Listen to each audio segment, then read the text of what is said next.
देख रहे हैं आप और मैं हूं आपके साथ आदित्य राजपूत। अगर बात की जाए तो पार्लियामेंट इलेक्शंस का दौर जो है वो शुरू हो चुका है और लगातार जितनी भी पॉलिटिकल पार्टीज हैं उनकी तरफ से कैंपेनिंग जो है वो शुरू की जा रही है। और आज हमारे साथ ज्यादा बातचीत करने के जुड़ चुकी है नम्रता शर्मा जी, जो कि कांग्रेस की स्पोक्स पर्सन है और सीनियर नेता है। इनसे हम बात करते हैं। मैम, क्या लगता है कि जिस तरह से भाजपा के सीनियर नेता या स्टार पॉलिटिशियंस जो है वो जम्मू का दौरा कर रहे हैं, बड़ी बड़ी रैलियां कर रहे हैं, आज तक की कोई असर पड़ेगा कांग्रेस को इससे?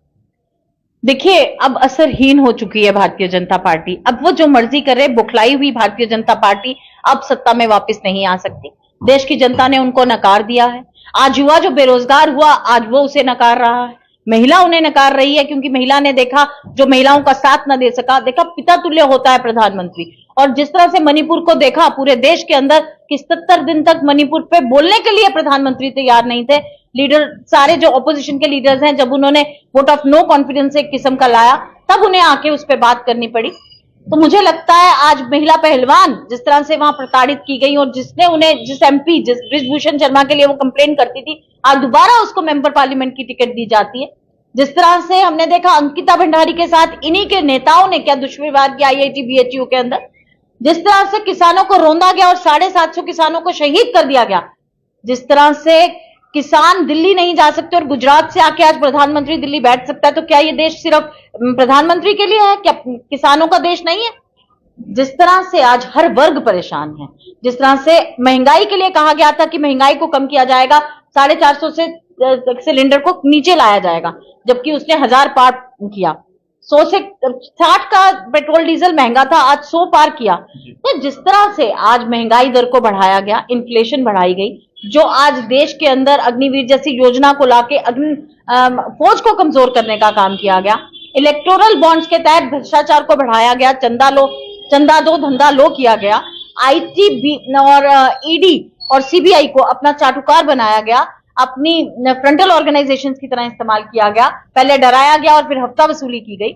ये तमाम चीजें जो हैं, आज देश जानता है, देश जागरूक है, और भारत के लोग बहुत समझदार लोग हैं। अपनी विवेक का इस्तेमाल करते हुए, अपना मुझे लगता है विजडम का इस्तेमाल करते हुए जब चुनाव पे जाएंगे। आज जनता जानती है कि मोदी जी क्या आए, मोदी जी के साथ कोई और भी आ जाए। जो मोदी कृष्ण के साथ अपनी तुलना खुद करने लग पड़ता है, कहता है कि सुदामा की तरह मुझे अडानी ने सिर्फ एक मुट्ठी चावल दिए, करोड़ों की रकम को एक मुट्ठी चावल के साथ वो करता है।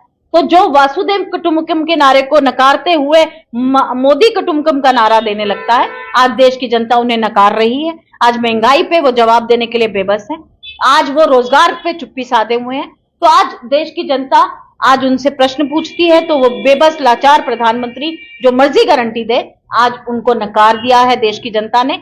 हमने देखा कठुआ के अंदर जिस तरह से योगी आदित्यनाथ जी की रैली में लोग जुटाए नहीं जुट रहे थे। इन्होंने पहले जो यहाँ रैली की, उन्होंने कहा हमारे पास 2 लाख से भी ज्यादा यहाँ, तब तो सरकारी महकमे का किस तरह से आपने दुरुपयोग किया। अगर वो 2 लाख आपके पास थे लोग, तो फिर आज आपकी रैलीज खाली क्यों है? क्यों आपकी जनता के बीच में आपके दोनों कैंडिडेट्स जिन्होंने कुछ भी नहीं किया देश के, हमारे जम्मू कश्मीर के लिए, क्यों आज जनता के बीच नहीं जा पा रहे? तो आज जवाब है कि स्टेटहुड और साथ ही साथ असेंबली इलेक्शंस भी जल्द होंगे। देखिए, स्टेटहुड छीनने वाला हमें क्या देगा? कभी आपने देखा? जो छीनता है वो देता है, उसी ने छीनी है। हम कोई भीख नहीं मांग रहे हैं। चुनाव नहीं करवा पाए वो 4 वर्षों से विधानसभा के, जब आज लताड़ा गया सुप्रीम कोर्ट द्वारा कि आपको सितंबर से पहले चुनाव करवाने पड़ेंगे, तब तो वो चुनाव कराने के लिए बाधित हुए। तो इस तरह के तमाम प्रश्नों के उत्तर देने के लिए वो भाग नहीं सकते। आज प्रधानमंत्री बाध्य हैं कि वो जनता को जवाब दें कि उन्होंने क्या किया है। और भ्रष्टाचार जोड़ो पार्टी जिस तरह से तमाम पे पहले इल्जाम लगाए, अजीत पवार को कहा चक्की पीसिंग एंड पीसिंग, फिर उसे शामिल किया, चिटफंड घोटाले वाले मालिक को पहले कहा कि तुम किसमें हो। तो जिस तरह से लोगों ने देखा कि हेमंत विश्व शर्मा को कैसे शामिल किया, सुरेंद्र अधिकारी कैसे इनकी पार्टी में आए, जो कहा करते थे कि आदर्श घोटाला किया है उसको कैसे आपने राज्यसभा भेजा। तो आज भारतीय जनता पार्टी ना होके भ्रष्टाचार जोड़ो पार्टी बन के रह गई है। आज जनता जवाब देने के लिए तैयार है। देखिए, जब प्रधानमंत्री कोई बात कहता है वह कानून तुल्य हो जाती है। लोगों ने सोचा कि प्रधानमंत्री कह रहे हैं कि हम रोजगार देंगे तो रोजगार मिलेगा, वो कह रहे हैं कि हम महंगाई कम करेंगे तो शायद पहले टर्म ना कर पाए, 2018-19 में कर देंगे। लेकिन जनता ने उनको 10 वर्ष का कार्यकाल दिया, और देश जिस बदहाली के दौर से गुजरा, जिस तरह से कुछ उद्योगपतियों के लिए इस प्रधानमंत्री ने काम किया, आज सब लोग जवाब देने के लिए तैयार हैं। आज गरीब और अमीर में जो खाई है वो किस तरह से बढ़ी, कुछ उद्योगपति, सिर्फ 22-23 उद्योगपतियों के लिए ये मोदी जी काम करते रहे। तो मुझे लगता है आज व्यापारी, चाहे मध्यम वर्गीय व्यापारी हो, चाहे न्यूनतम वर्गीय व्यापारी हो, आज सब जवाब देने के लिए भाजपा को तैयार है।